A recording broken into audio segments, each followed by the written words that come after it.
দর্শক শ্রোতা, প্রত্যেকটা মোবাইল ফোনে কিন্তু একটা ডেভেলপার অপশন দেওয়া থাকে এবং এই ডেভেলপার অপশনটা কিন্তু লুকিয়ে রাখা হয়। এর কারণ হলো মোবাইল কোম্পানি জানে যদি কেউ এই ডেভেলপার অপশন সম্পর্কে জেনে ফেলে এবং এটার ব্যবহার যদি উপযুক্তভাবে করে ফেলে, তাহলে সে কিন্তু আর নতুন ফোন কিনবে না, সে ওইটা দিয়েই কাজ চালাতে পারবে। কারণ তার হ্যাং হওয়ার প্রবলেম, তারপরে হচ্ছে তার ব্লুটুথ কভারেজ, ওয়াইফাই স্পিড বা নেট স্পিড, ইউএসবি যে কানেকশন, এগুলো সব কিন্তু একদম স্মুথ হয়ে যাবে যদি এই সেটিংস গুলো করে নেয়। তাহলে কিন্তু আর নতুন কোনো ফোনের প্রয়োজন পড়বে না। আমরা নতুন ফোন কেন কিনি? আমাদের মোবাইল ফোনের এই জাতীয় হ্যাং ল্যাগ হওয়ার প্রবলেমের কারণে। কিন্তু যদি এটা সমাধান হয়ে যায় তাহলে তার আমরা নতুন ফোন কিনবো না। দ্যাটস ওয়াই কিন্তু মোবাইল কোম্পানি এটাকে লুকিয়ে রাখে। আমি আপনাদেরকে ডেভেলপার অপশনের মধ্যে এরকম লুকানো অনেকগুলো সেটিং সম্পর্কে ধারণা দেবো, যেগুলো ব্যবহার করার পরে আপনি বলতে বাধ্য হবেন যে ভাই, এটা এতদিন পরে কি শেখালেন। তো এই যে গোপন সেটিংস গুলো আমাদের ডেভেলপার অপশনে লুকিয়ে রয়েছে, সেগুলো জানতে হলে আমাদেরকে প্রথমে যেতে হবে মোবাইল ফোন থেকে সেটিংসে যাওয়ার পরে আমাদেরকে প্রথমে যেটা করতে হবে, আমরা এখানে একটা অপশন পেয়ে যাবো। প্রত্যেকের মোবাইলে থাকবে হচ্ছে মাই ফোন অথবা অ্যাবাউট ফোন নামক একটা অপশন এখানে থাকে। তো এটার উপরে ক্লিক করার পরে আপনি যদি স্যামসাং ইউজার হন তাহলে আপনি এখানে পেয়ে যাবেন হচ্ছে সফটওয়্যার ইনফরমেশন বা সফটওয়্যার ইনফো। সেটার উপরে ক্লিক করার পরে আপনার সামনে এরকম একটা বিল্ড নাম্বার নামক অপশন চলে আসবে। আর যদি আপনি শাওমি সিরিজের ফোন ইউজ করেন, রেডমি, তাহলে আপনি পাবেন হচ্ছে MIUI নম্বর নামক একটা অপশন। সেটার উপরে 7 বার ক্লিক করবেন। তো 7 টাইম যখন আপনি ক্লিক করবেন তখন কিন্তু আপনার ডেভেলপার অপশনটা ওপেন হয়ে যাবে। তো যখন ডেভেলপার অপশনটা ওপেন হয়ে যাবে, আমরা এখান থেকে ব্যাকে চলে যাব, এখানে সার্চ বারে ক্লিক করবো, দেন এখানে আমরা লিখবো হচ্ছে ডেভেলপার অপশন। ঠিক আছে, ডেভেলপার। যদি আপনি শুধু ডেভেলপার লেখেন তাও আপনার সামনে চলে আসবে, আর যদি আপনি ডেভেলপার যদি সঠিকভাবে লিখতে পারেন, বানানে ভুল করলে কিন্তু আসবে না। দেখেন আমার এখানে যখন আমি স্পেলিং ভুল করেছি তখন কিন্তু আসেনি, বাট সঠিকভাবে শুধু লেখা শুরু করেছি, চলে এসেছে। প্রথমেই যে অপশনটা আপনারা এখানে দেখতে পাচ্ছেন ডেভেলপার অপশন, আমরা এটার উপরে ট্যাপ করব। ট্যাপ করে দিলাম, আমাদের সামনে সরাসরি চলে এসেছে ডেভেলপার অপশনের যে ইন্টারফেস রয়েছে পুরো ক্লিয়ারলি। এবার আমরা প্রথমে এক এক করে সেটিংস গুলোকে জানবো। আমরা একটু একদম নিচে চলে যাবো, নিচে যাওয়ার পরে এখানে কিছু ইন্টারেস্টিং সেটিংস রয়েছে যেগুলো সম্পর্কে আমরা জানতে পারবো। প্রথমেই আমরা এখান থেকে যেটা জানবো দর্শক শ্রোতা, সেটা হচ্ছে আমাদের ব্যাকগ্রাউন্ড প্রসেস লিমিট নামক একটা অপশন রয়েছে, এখানে দেখতে পাচ্ছেন। ক্লিক করবে এটার উপরে। যখন আমরা একাধিক অ্যাপস ব্যবহার করি, একটা অ্যাপস ব্যবহার করার কেটে আরেকটা অ্যাপসে চলে গেলাম, আবার আরেকটা অ্যাপস ব্যবহার করার পর কেটে আবার আরেকটা অ্যাপস ওপেন করলাম, সেক্ষেত্রে আমাদের ব্যাকগ্রাউন্ডে কিন্তু অ্যাপস এর প্রসেস হতে থাকে। তো এখানে প্রসেস কিন্তু স্ট্যান্ডার্ড দেওয়া আছে, তার মানে আমি যে কয়টা অ্যাপস ইউজ করব প্রত্যেকটাই ব্যাকগ্রাউন্ডে প্রসেস হতে থাকবে।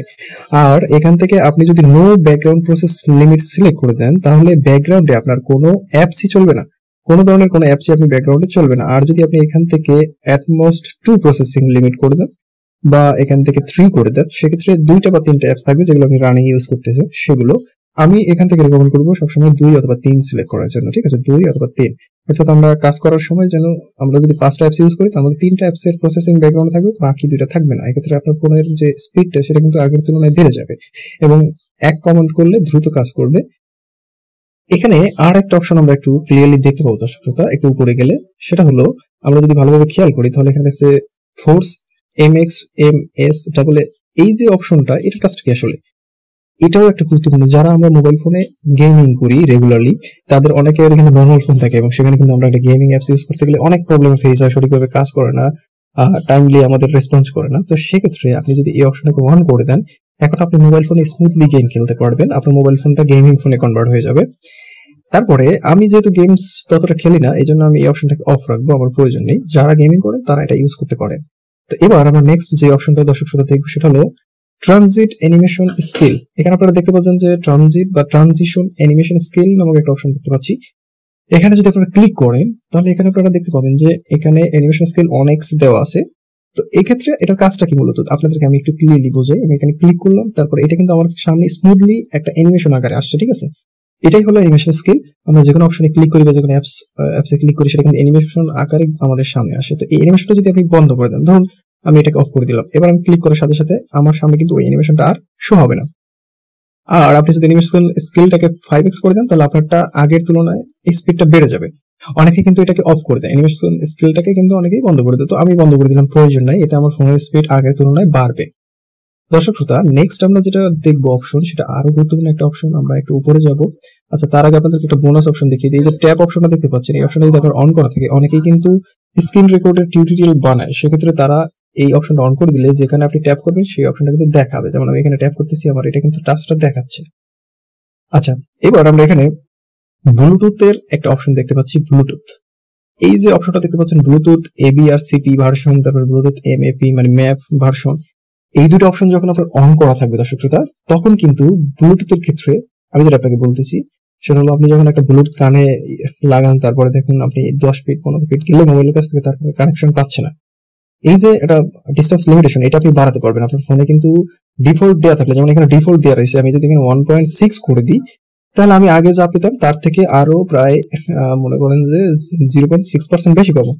0.6% বেশি পাবো, মানে হচ্ছে আমি আগে 10 ফুট গেলে এখন আমি মনে করেন যে 16 ফুট দূরে গিয়েও আমার ফোনে বা আমার ব্লুটুথে যে স্পিডটা বা ব্লুটুথের কানেকশনটা সেটা পাবো। এবং ব্লুটুথ ম্যাপের ক্ষেত্রেও আপনি এখানে 1.4 করে দিবেন, সেক্ষেত্রে আপনার যে ব্লুটুথের স্পিড তো যাবে, তার সাথে সাথে আপনি যে মিউজিকটা শুনবেন সেটা রেঞ্জটাও আরো অনেকাংশ বেড়ে যাবে, এবং সেটা বিট এবং অন্যান্য যে সাউন্ড কোয়ালিটি সেগুলোও কিন্তু বেড়ে যাবে, খুব ভালোভাবে রিসিভ হবে। এই দুটো অপশন আপনি ইউজ করতে পারেন, ঠিক আছে।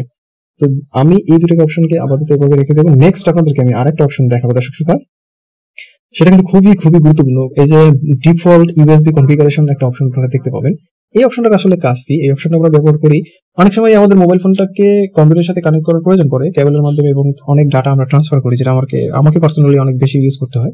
তো আমি এখানে ক্লিক করলাম, ক্লিক করার পরে এখানে কিন্তু দেওয়া আছে নো ডাটা ট্রান্সফার, তাই না?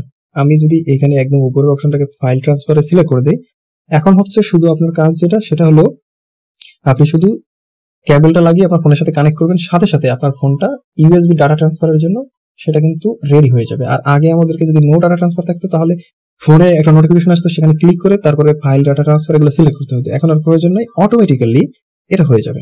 তো দর্শক শ্রোতা, এই ছিল আজকে ভিডিওটা ভালো লাগলে ভিডিওতে লাইক দিয়ে চ্যানেলটাকে সাবস্ক্রাইব করবেন, এবং আমার অন্য পেজগুলো থেকে দেখলে বা সোশ্যাল মিডিয়া থেকে দেখলে ফলো করবেন। ধন্যবাদ সকলকে।